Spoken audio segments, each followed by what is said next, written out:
एक कलंदर की क्या पहचान होती है? आप अपने इर्द गिर्द भी कई ऐसे लोग देख सकते हैं जो कलंदर की पहचान पर पूरा उतरते हैं। और अगर आपको कुछ ऐसे लोग मिलते हैं कि जो कलंदर की पहचान पर पूरा उतरते हैं, तो कभी भी अपनी ज़िद को बीच में ना लेके आएँ, कभी भी किसी की अंधी तकलीद को बीच में ना लेके आएँ, बल्कि उसकी अज़मत को, उसको जो अल्लाह ताला ने मकाम दिया है या जो उसका किरदार है ना, उसकी हमेशा इज़्ज़त करें।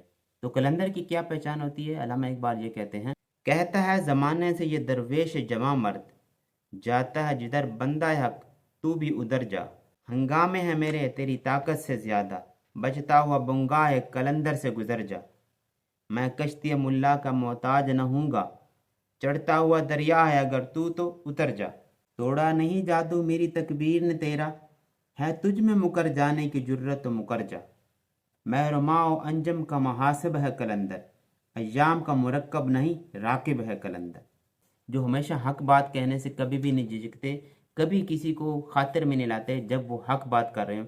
जब रसूलुल्लाह सल्लल्लाहु अलैहि वसल्लम के इश्क की बात कर रहे हो, वो कभी किसी को खातिर में नहीं लाते, कभी किसी की नहीं मानते जब बात इस्लाम की आ जाए, कभी किसी की नहीं मानते जब बात अल्लाह और रसूल की आ जाए, कभी किसी की नहीं मानते जब बात कुरान की आ जाए। तो इस तरह के लोग आपको बहुत से मिलेंगे। खुदारा कभी भी अपनी ज़िद को बीच में ना लेके आएँ, कभी भी किसी की अंधी तकलीद को बीच में ना लेके आएँ कि उनको आप खो के बैठें। तो हमेशा उनकी इज़्ज़त करें और उनका साथ देने की कोशिश करें, क्योंकि अल्लामा इकबाल पे यही कहते हैं कि जाता है जिधर हक तू भी उधर जा, क्योंकि वो उस वक्त हक पे चल रहे होते हैं। और अगर तू उनका साथ नहीं देगा ना, तो कल क़यामत के दिन तू फिर उन लोगों के साथ खड़ा होगा जो उनके मुखालिफ हों, मतलब तू बातिल के साथ खड़ा होगा। क्योंकि दुनिया में दो ही चीज़ें हैं, या हक या बातिल। इसके दरमियान में जो रास्ता होता है ना, वो मुनाफिकत का होता है। मुनाफिक कभी नहीं बनना।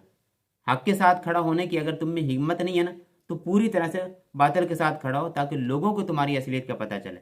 दरमियान वाला जो रास्ता है ना, उसको अपना के तुम अपनों को भी धोखा दोगे और परायों को भी धोखा दोगे, और अपने आप को भी धोखा दे रहे होगे कि मैं तो सीधा साधा बंदा हूँ, मुझे तो किसी से कोई लेना देना नहीं। जब हक को बातिल की जंग हो ना, तब तुम्हें एक ना एक जगह पे खड़ा होना पड़ता है।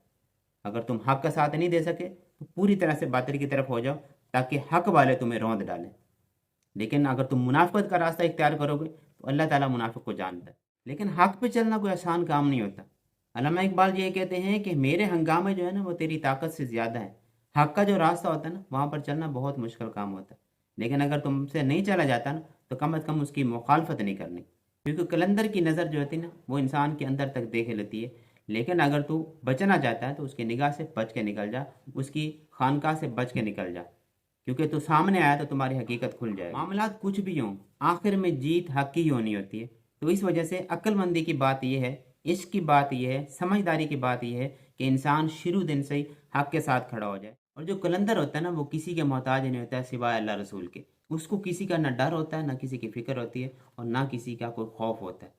तो आपने देखा होगा कि जितने भी उलमा कराम, जितने भी सूफिया कराम, जिन्होंने बातिल की आंख में आंख डालकर उनसे टकराने की हिम्मत की, उनसे टकराने की जुर्रत की, तो वो जुर्रत और हिम्मत उनको सिर्फ अल्लाह और रसूल सल्लल्लाहु अलैहि वसल्लम के इश्क से मिली। तो इसलिए उनको किसी की कोई फिक्र नहीं होती। इसी तरह से वो अय्याम उसके ऊपर नहीं चल रहे होते, बल्कि वो अय्याम पर हुकूमत कर रहा होता है। दुआ है कि अल्लाह ताला हमें हक पहचानने और हक का साथ देने के लिए हिम्मत और तौफीक अता फरमाए। आमीन।